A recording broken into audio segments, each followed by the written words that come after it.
बहुत समय पहले की बात है। श्यामू अपना गांव छोड़ के 20 साल पहले ही शहर जा चुका था। श्यामू एक बहुत सभ्य लड़का था। श्यामू अपनी लड़की और अपनी पत्नी के साथ अब शहर में रहने लगा था। उसे शहर में रहते रहते 20 साल हो चुके थे। श्यामू अपने घर के पास वाली फैक्ट्री में काम करता था। उसे फैक्ट्री में 15,000 रुपये तनख्वाह मिलती थी।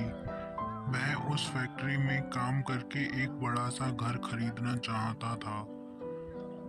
उसने एक बड़ा सा घर खरीद लिया था। सभी सही कहते हैं कि बूंद बूंद से घड़ा भरता है। अब देखो मैंने एक बड़ा सा घर भी खरीद लिया है। ज्यादा खुश होने की जरूरत नहीं है। तुमने यह घर 20 साल बाद खरीद पाया है। पता नहीं तुम मुझे कब सोने के गहने दिला पाओगे। मुझे लगता है वो 20 साल में नहीं दिला पाओगे। लगता है 7 जन्म मुझे ऐसे ही रहना पड़ेगा, तब मुझे तुम सोने के गहने दिला पाओगे।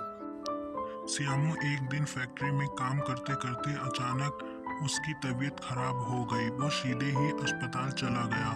उसने अस्पताल में जाकर कहा कि अचानक मेरी तबीयत खराब हो गई।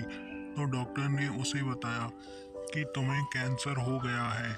मैं जब घर जा रहा था तो सोच रहा था कि मेरे पास अब 2 रास्ते हैं, या मैं अपना घर बेच दूं तो मेरा इलाज हो सकता है, लेकिन उसने ऐसा नहीं किया। उसने एक अपने घर पर पत्र लिखकर रख दिया था। माँ, जब से पिताजी घर छोड़कर चले गए हैं, हमारे घर का तो राशन भी खत्म हो चुका है। अब हम क्या करेंगे? श्यामू ने जो घर खरीदा था अब वह भी बिक चुका था।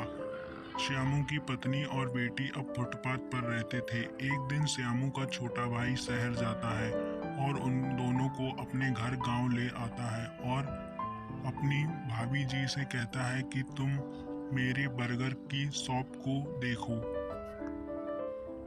अगले दिन से श्यामू की पत्नी बर्गर की शॉप को खोलने लगती है और वहीं पर काम करती है। उसकी बर्गर की शॉप काफ़ी अच्छी चलने लगती है।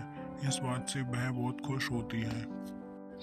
एक दिन श्यामू का छोटा भाई अपनी भाभी से कुछ पैसे मांगने के लिए आता है, लेकिन वह उसे वहीं डंडा मारकर मार डालती है और उसे पैसे देने से मना कर देती है।